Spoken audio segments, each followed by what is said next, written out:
The biggest thing that always troubled me was my imagination, because it was so big when I was a kid. You know, I grew up poor, but I was always imagining stuff.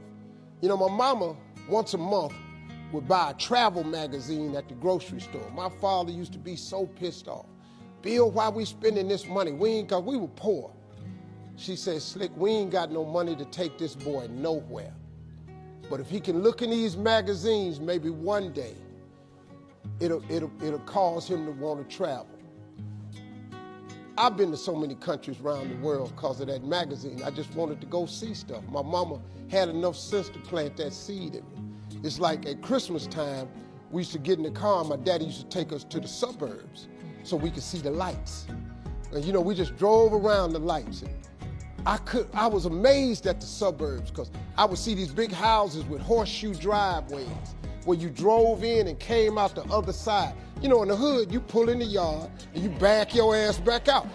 I did not understand who the hell that made these driveways where you can go in one side and come out the other. So I told my daddy one time we was riding, I said, Daddy, why don't we get one of them houses? He said, boy, I ain't got no money for that, but that's what I'm bringing you out here for. He said, one day you'll be able to get one of them houses. Let me explain something to you. Because of that right there, I've probably had in my lifetime now about 11 homes. I got 4 now in different states. Every house I own got a horseshoe driveway on it. I don't. If the house ain't got no horseshoe driveway, I don't want it. Because I could not understand why we was backing our ass out this driveway.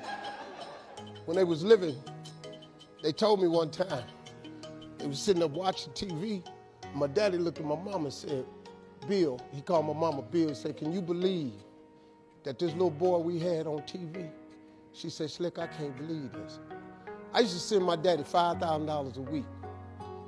You know, when I first got on TV, I was making $55,000 a week, so I sent my mom and them $5,000 a week. When I got into Kings of Comedy, my father was still living. I showed my daddy one time how much money I made. He said, boy, it take me 4 years to make this kind of money. So I was able to give them something with my life. I always wanted God to just lift me up, so before my mom and them left this world, I could give them something. I bought them everything, man, houses, cars, furniture. I bought them everything I could think of. Tried.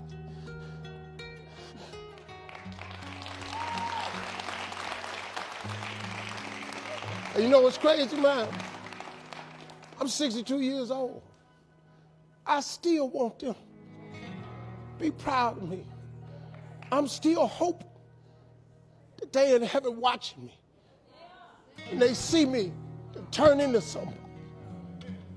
That's all I ever wanted. It was in my imagination to take care of them.